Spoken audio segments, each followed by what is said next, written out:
बदकिस्मती से पाकिस्तान की जो इस वक्त जुडिशल हिस्ट्री है वो रिपीट हो रही है और हम समझते हैं कि आज़म सवाती के मामले में जिस तरीके से इंसानी हकूक़ को पामाल किया गया, 45 FIR दर्ज की गई, उसके ऊपर हमें बड़ा शदीद कंसर्न है और इंशाअल्लाह इस मामले को मंतकी इंजाम तक पहुँचाना इमरान खान साहब और पाकिस्तान तहरीक-ए-इंसाफ की सीनियर लीडरशिप का क्या मानना है कि इसको मंतकी इंजाम तक पहुँचना ज़रूरी है और हम इंशाअल्लाह इस मामले पूरी प्रोटेस्ट जो है वो करेंगे।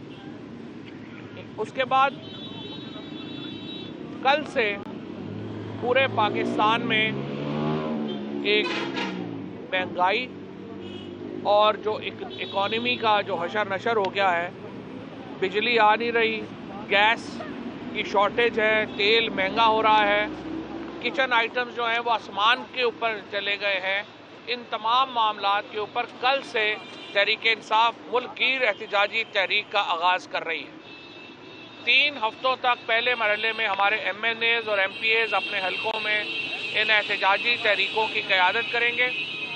पूरे पाकिस्तान में जो लोग हैं उनको चाहिए कि वो बाहर निकलें, तहरीक-ए-इंसाफ की इस एहतजाजी तहरीक का हिस्सा बने। 3 हफ्तों के बाद इमरान खान इंशाअल्लाह इस तहरीक को ज्वाइन करेंगे और हम दोबारा सड़क के ऊपर होंगे और ये सिलसिला जब तक ये हुकूमत नहीं जाती इंशाअल्लाह ये सिलसिला जो है वो दोबारा जारी होगा। टेक्नोक्रेट हुकूमत की जिस तरीके से बाज़गश्त सुनाई दे रही है, तहरीक-ए-इंसाफ की लीडरशिप ने आज इसके ऊपर गौर किया है और इसको मुस्तरद किया है। किसी तौर के ऊपर भी टेक्नोक्रेट हुकूमत की पाकिस्तान में गुंजाइश नहीं है और आइन के तहत नए इंतखाबात पाकिस्तान के मसाइल का वाहिद हल है।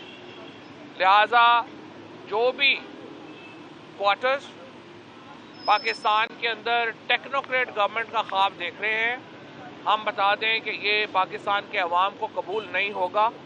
पाकिस्तान के अवाम को सिर्फ आम इंतखाबात कबूल हैं, इसके अलावा कोई और सेटअप पाकिस्तान में नहीं चल सकता।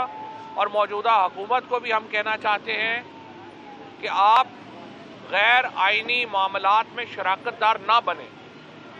बहरहाल आप सियासी जमातें हैं, आप इलेक्शंस के ऊपर जो है वो अपना फोकस करें, पाकिस्तान के अवाम के पास जाने की हिम्मत पैदा करें। जो आपका एटीट्यूड है कि आपने इलेक्शनों से भागना है, चाहे उसके लिए आपने पहले नवाज शरीफ ने इस मुल्क में मार्शल लॉ लगवाने की कोशिश की, जब उसने फौज की जो लीडरशिप की तब्दीली का मामला था उसके ऊपर तनाज़ा बना के नवाज शरीफ मुल्क में मार्शल लॉ लगवाना चाहते थे। सिर्फ इमरान खान के तदब्बर और तहम्मुल की वजह से ये ट्रांजिशन मुकम्मल हुई और मुल्क में मार्शल लॉ नहीं लगा। अब ये चाहते हैं कि पाकिस्तान में इलेक्शन ना हो, चाहे टेक्नोक्रेट गवर्नमेंट बन जाए। देखें, इसके ऊपर ये मुमकिन नहीं होगा।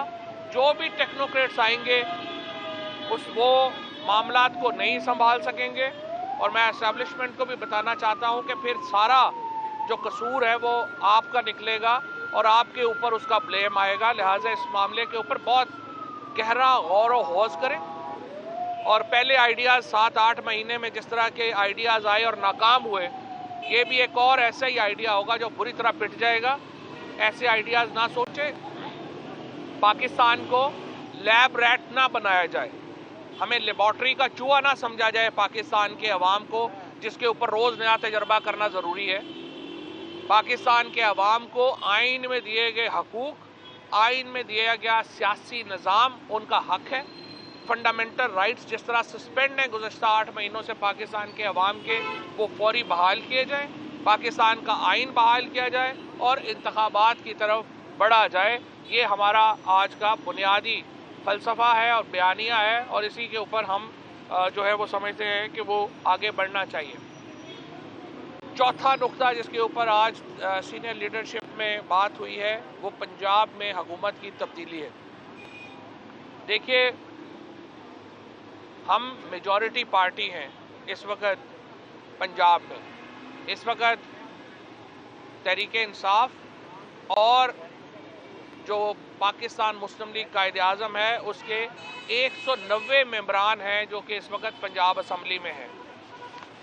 ये हुकूमत बनाना इसको डिसॉल्व करना, ये हक इस वक्त तहरीक इंसाफ को हासिल है। लिहाजा ये जो भी मामला चल रहा है जिसमें ये कोशिश हो रही है कि पंजाब में हुकूमत तब्दील की जाए, पहले गवर्नर इस साजिश का हिस्सा बने और गवर्नर ने एक गैर आइनी इक़दाम उठाया। अभी गवर्नर को पंजाब असम्बली में हाज़िर होके पेश होके अपने इक़दाम की वजाहत देनी चाहिए। उन्होंने उसके ऊपर प्रिविलेज मोशन दिया है। उसी तरीके से जो चीफ सेक्रेटरी है उनको अपनी पोजीशन जो है उसको वाज़े करने की ज़रूरत है। और पंजाब में जो हॉर्स ट्रेडिंग का खेल खेला गया, हम अब स्पीकर पंजाब असम्बली को ये कहने जा रहे हैं कि आसफ जरदारी, नासिर अली शाह और शर्जील मेमन के दौरा पंजाब की जो तफसीलात हैं वो इलेक्शन कमीशन से शेयर की जाए।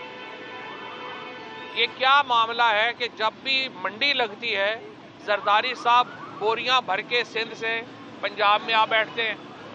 आपने देखा कि बेनज़ीर भुट्टो शहीद की बरसी के ऊपर जो इन्होंने प्राइवेट जहाज़ बुक किए और उसके अंदर पूरी लीडरशिप पार्टी करती हुई गड़ी खुदा बख्श। इसी तरह का एटीट्यूड इनका पाकिस्तान के लोगों के बारे में, पाकिस्तान के मोरालिटी तबाह करने में जो जरदारी एंड कंपनी का किरदार है वो किसी से ढका छुपा नहीं। लिहाजा जो इस वक्त मामला चल रहा है कि पंजाब में एमपीएस को ख़रीदा जाए और ख़रीद के पहले मरहले में उन्हें कहा जाए कि आप असम्बली से एब्सेंट हो जाएं। किसी को कहा जा रहा है कि आप दुबई भेज देते हैं, किसी को कहा जा रहा है कि आपको उम्रे के लिए भेज देते हैं, किसी को कहा जा रहा है कि आपको लंदन अमेरिका भेज देते हैं और साथ आपका सारा जो मामलात हैं वो भी हम टेक केयर करेंगे। बहुत ही कोई, मैं समझता हूँ कि बेगैरत ही होगा जो इस किस्म की ऑफ़र जो है उसको कबूल करेगा। और मुझे उम्मीद है कि पंजाब असम्बली के तमाम अरकान अपनी लीडरशिप के साथ मुखलिस हैं, मुखलिस रहेंगे। और 20 लोग जिन्होंने पहले छोड़ा था उनका हशर भी आपने देख लिया कि पाकिस्तान के लोगों ने, उनकी सियासत ही ख़त्म हो गई। जो लोग एक मौके के ऊपर तहरीक इंसाफ को छोड़ के गए। इंशाअल्लाह ये जो हॉर्स ट्रेडिंग का खेल है इसको भी नाकाम हम बनाएंगे। नो कॉन्फिडेंस मूव के लिए हमने पार्लिमानी पार्टी का इजलास जो है वो जनवरी के पहले हफ्ते में हमने तलब किया है। डेट उसकी फाइनलाइज जो है वो हो जाएगी और उसके बाद हम जो ही कॉन्फिडेंस मूव लेंगे हमने पाकिस्तान की ये जो पंजाब असम्बली उसकी तहलील की तरफ हम जाएंगे। ये हमारा फैसला जो है वो उसके ऊपर बिल्कुल मुतफ़िक़ा है। यहाँ पे मैं सिर्फ आखिर में जो MNAs आज असम्बली में पेश हुए उस पर बात करना चाहता हूँ। हमारे 127 MNAs ने असम्बली में इस्तीफ़ा दिया, उनमें से 123 MNAs ने असम्बली में खड़ा होकर इस्तीफ़ा दिया। ये इस्तीफ़े इज्तिमाई थे। हम इज्तिमाई इस्तीफ़े देना चाहते हैं क्योंकि ये हमने कोई स्पीकर साहब के लिए एंटरटेनमेंट का बंदोबस्त नहीं किया हुआ कि जो स्पीकर साहब जो है किसी काम लग जाएं। मेरा बड़ा एहतराम है राजा परवेज़ अशरफ साहब के लिए, आज उन्होंने गिला भी किया है, लेकिन बात यह है कि स्पीकर के ओहदे के तकाजे, आपने वो 11 लोग जिनके इस्तीफ़े आपने मंजूर किए, क्या आपने उनको बुलाया था? आपने उनको नहीं बुलाया था। क्या आपने उन इस्तीफ़ों की तस्दीक के लिए उनसे रब्ता किया था? आपने नहीं किया था।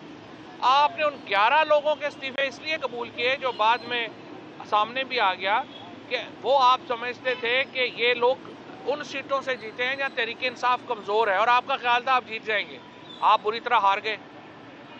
उसके बाद आपके सामने ये सारे इस्तीफ़े इज्तिमाई सब ने खड़ा होकर, जावेद हाशमी केस वाज़े है, असम्बली में खड़ा होकर कह दिया आपने आपके इस्तीफ़े मान लिए जाए।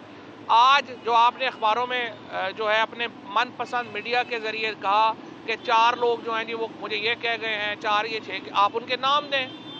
3 नाम जो आपने आज ये जो मीडिया में लीक कराए गए और मैं ये समझता हूँ कि वो उसको चैनल शू भी करने जा रहे हैं, जिसमें आपने तालिब नकई का नाम लिया, आपने बीबी गुलाम बीबी भरवाना का नाम लिया और आपने लाली साहब का नाम लिया।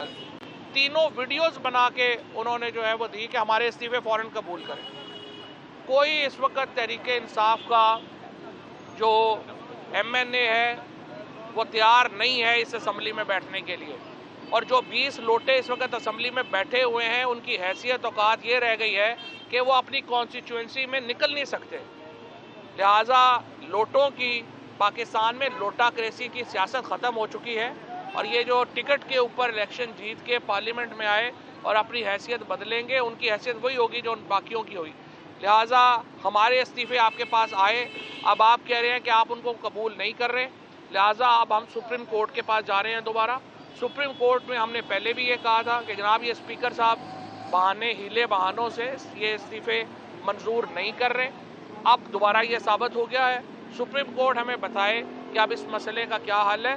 इस्तीफे इज्तमाई ही होंगे क्योंकि ये इज्तमाई फैसला है, इंडिविजुअल फैसला नहीं है। बहुत शुक्रिया। अच्छा, आप दोबारा सड़क पर जा रहे हैं, इमरान खान 3 माह बाद दोबारा ज्वाइन करेंगे, क्या ये लॉन्ग मार्च ही की कोई शक्ल होगी दोबारा फिर कि शहर शहर जलसी होगी सड़क? नहीं, ये शहर शहर इसमें ये तहरीक जो है वो शुरू होगी, शहर शहर ये तहरीक चलेगी और इमरान खान इंशाल्लाह 3 हफ्तों बाद फिर अगली हकमत अमली हम देंगे 3 हफ्तों बाद। और देखिए मैंने आपको पहले बताया है ये जो एक टेक्नोक्रेटिक गवर्नमेंट की शक्ल में एक फॉरेन पोजेशन हमारे ऊपर गैर मुल्की कब्जे की कोशिश हो रही है, ये हम नहीं होने देंगे। तो सर ये फरमाएगा कि क्या पार्लिमानी पार्टी का जो इजलास है वो भी आप करने जा रहे हैं पंजाब की, क्या इत्तेमाद का वोट जो फैसला है 11 का उससे पहले लेने का इरादा किया है या बाद में लेंगे? कोशिश यही है कि वो उससे पहले हो जाए ताकि 11 तारीख को जब हम जाएं वहाँ पे तो इत्तेमाद का वोट हम ले चुके हैं।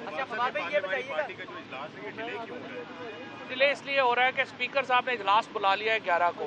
हम चाहते हैं पार्लिमानी पार्टी में और जो इजलास बुलाया हुआ उसमें ज़्यादा फासला ना हो। अच्छा, इत्तेमाद का वोट आपने लेना है तो अरकान को जो मौजूदगी है उसको यकीनी बनाने के हवाले से इसमें जल्दी आपने तय किया है?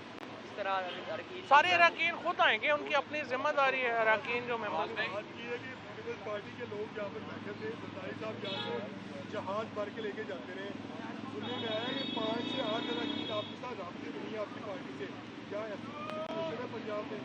5 से 8 अरकान क्या, हर 177 मेंबरान हमारे साथ राब्ते में है और 10 लोग जो है वो PMLQ के, उनका तो इजलास हुआ है, उन्होंने परवेज लाई साहब को बोल बाद में ये बताइएगा कि कल खान साहब ने कहा है कि उन्हें इलेक्शन होते अब नजर नहीं आ रही, क्या ये तहरीक शुरू करने जा रहे हैं, ये इसी के तनाजुर में इलेक्शन? पहली बात यह है कि जो जियो ग्रुप ने हमेशा की तरह उसको मिस रिपोर्ट किया। खान साहब ने कभी ये नहीं कहा कि उन्हें इलेक्शन नज़र नहीं आ रहे। ये जो हमारी इकनॉमिक टीम है, जो हमाद अजहर साहब साथ भी खड़े भी हैं, इन तमाम लोगों का ख्याल है कि अगला मेल्टडाउन हमारा होने वाला है 15 से 20 दिनों में। अब इमरान खान ने ये कहा कि ये हुकूमत इलेक्शन नहीं करवाना चाहती क्योंकि आपने इस्लामाबाद के इलेक्शन देखे ये किस तरह भागे, हैदराबाद और कराची के इलेक्शन 4 दफ़ा जो है ये जो डिले कर चुके हैं अब फिर डिले करना चाहते हैं। उन्होंने कहा ये हुकूमत इलेक्शन नहीं कराना चाहती लेकिन इलेक्शन मार्च अप्रैल में ही होंगे।